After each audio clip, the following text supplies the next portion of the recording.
Ketika berumur 12 tahun, Nabi Muhammad SAW mengikuti pamannya Abu Thalib membawa barang dagangan ke Syam.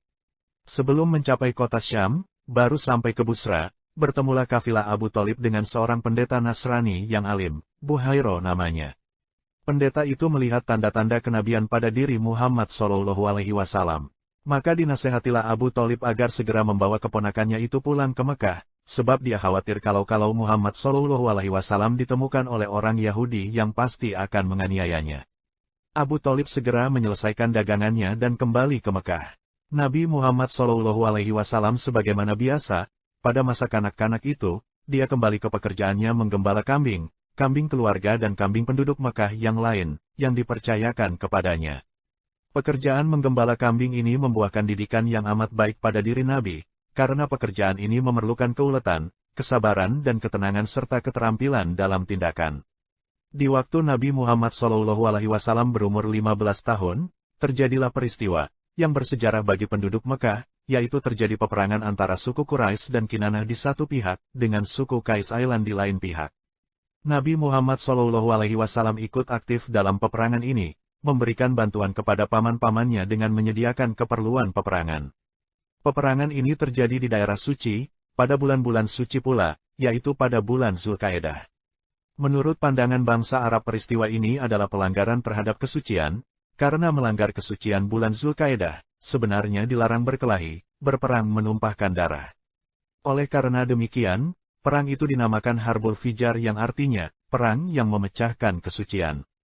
Semenjak wafatnya Abdul Muthalib, kota Mekah mengalami kemerosotan, ketertiban kota Mekah tidak terjaga, keamanan harta benda, diri pribadi, tidak mendapat jaminan. Orang-orang asing menderita segala macam pemerasan, secara terang-terangan. Kadang-kadang mereka dirampok, bulan saja barang dan harta bendanya, akan tetapi juga istri dan anak perempuannya, perbuatan-perbuatan yang demikian membawa suasana Mekah kacau dan genting. Jika hal itu dibiarkan berlarut-larut akan merugikan penduduk Mekah sendiri. Akhirnya timbullah kesadaran di kalangan pemimpin-pemimpin Quraisy untuk memulihkan kembali ketertiban kota Mekah itu, maka berkumpullah pemuka-pemuka dari Bani Hashim, Bani Muthalib, Bani Asad bin Uzza, Bani Zuhroh bin Kilab dan Bani Tamim bin Murrah. Dalam pertemuan ini, pemimpin-pemimpin Quraisy mengikat sumpah, bahwa tidak seorang pun yang alan teraniaya lagi di kota Mekah, baik oleh penduduk sendiri ataupun orang lain. Barang siapa teraniaya, dia harus dibela bersama-sama. Demikian isi dari sumpah L2 yang dalam sejarah disebut, Halful Fudul. Nabi Muhammad SAW sendiri mengatakan sesudah menjadi Rasul, bahwa dia menyaksikan pertemuan paman-paman beliau itu di rumah Abdullah bin Juda'an di waktu belasan tahun. Hasil pertemuan pemuka-pemuka Quraisy itu membawa perubahan yang baik, bagi kota Mekah, hingga kota ini kembali aman, dan selanjutnya memegang peranan penting dalam sejarah perkembangan bangsa Arab. Meningkat masa dewasa Nabi Muhammad SAW mulai berusaha sendiri dalam penghidupannya, karena dia terkenal orang yang jujur, maka seorang janda kaya bernama Siti Khadijah mempercayai beliau untuk membawa barang dagangan ke Syam. Dalam perjalanan ke Syam beliau ditemani seorang pembantu Siti Khadijah bernama Maisaroh. Setelah selesai menjual belikan barang dagangan di Syam, mereka pun kembali ke Mekah. Sesudah Nabi Muhammad SAW pulang dari perjalanan ke Syam, datanglah lamaran dari pihak Siti Khadijah kepada beliau, lalu beliau menyampaikan hal itu kepada pamannya. Setelah tercapai kata sepakat pernikahan pun dilangsungkan, pada waktu itu umur Nabi 25 tahun sedangkan Khadijah 40 tahun. Perkawinan ini telah memberi Nabi Muhammad ketenangan dan ketentraman, yang kemudian hari merupakan orang yang pertama-tama mengakui kerasulannya, dan senantiasa siap sedia menyertai dia, dalam segala penderitaan dan kesusahan dengan pengorbanan harta sekalipun.